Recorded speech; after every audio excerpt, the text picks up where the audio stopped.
ভারত পাকিস্তান যুদ্ধ স্বল্পমেয়াদী হলেও বদলে দিয়েছে দক্ষিণ এশিয়া ছাড়াও বাকি দুনিয়ার অনেক হিসেব নিকেশ। গেল ৭ মে স্থানীয় সময় রাত ১টা ৫ থেকে ১টা ৩০ মধ্যে পাকিস্তানের অভ্যন্তরে বিমান হামলা চালায় ভারতীয় বিমান বাহিনী IAF। জবাবে পাল্টা প্রতিরোধে নামে পাকিস্তান।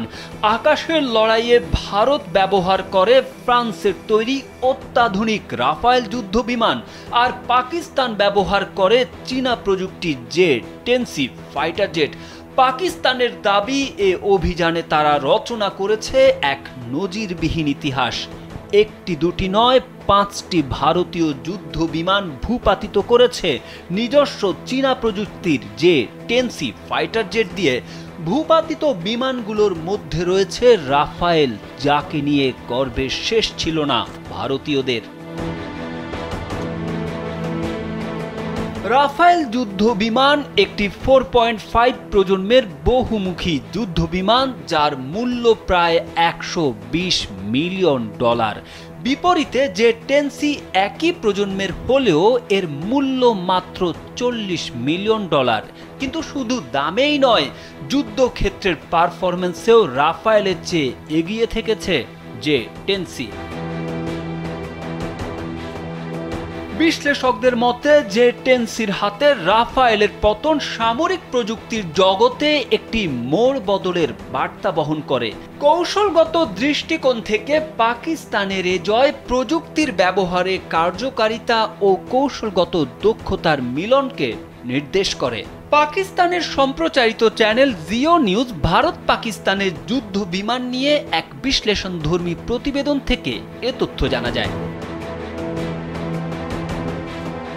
রাফায়েল ভূপাতিত হওয়ার খবরে ফরাসি নির্মাতা প্রতিষ্ঠান ডাসল্ট এভিয়েশনের শেয়ার মূল্য একদিনেই ৬% পড়ে যায়, যা বিনিয়োগকারীদের মধ্যে আস্থার সংকটকে তুলে ধরে। বিপরীতে J-10Cর নির্মাতা চীনের এভিয়েশন ইন্ডাস্ট্রি কর্পোরেশন অব চায়নার শেয়ার মূল্য শেনজেন স্টক এক্সচেঞ্জে ৩৮% বৃদ্ধি পায়। বাজার প্রতিক্রিয়া প্রমাণ করে বিশ্বের আস্থা এখন আর কেবল পশ্চিমের দিকে ঝুঁকে নেই। ভারত পাকিস্তান যুদ্ধ আরও একটি বাস্তবতা সামনে নিয়ে এসেছে। প্রথমের লক, প্রথমে কিল মতবাদ। অত্যাধুনিক রাফায়েলে বহুল প্রচারিত মেটিওর ক্ষেপণাস্ত্রকে টেক্কা দিয়েছে J-10Cতে ব্যবহৃত মাত্র $১ লাখ চীনা PL-15 ক্ষেপণাস্ত্র। এমনকি এ লড়াই কেবল যুদ্ধ বিমান বনাম যুদ্ধ বিমান নয়, বরং পুরো কিল চেইনের উপর নির্ভর করেছে radar, data link, system integration ও ক্ষেপণাস্ত্র গাইডেন্স।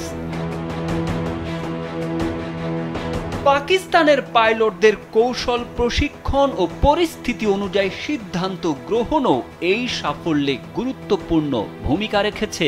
একাধিক সামরিক বিশ্লেষক বলছেন, এটি শুধু যন্ত্রের জয় নয়, বরং প্রশিক্ষণ, ধৈর্য ও চূড়ান্ত মুহূর্তে কৌশলগত দিক নির্দেশনার সফল প্রয়োগের ফল। এ ঘটনার পর অনেক উন্নয়নশীল দেশ তাদের যুদ্ধ বিমান অধিগ্রহণের কৌশল পুনর্বিবেচনা করছে।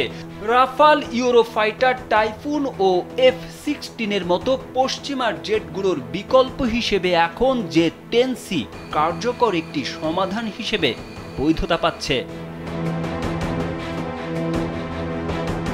তারেক আহমেদ, কালবেলা।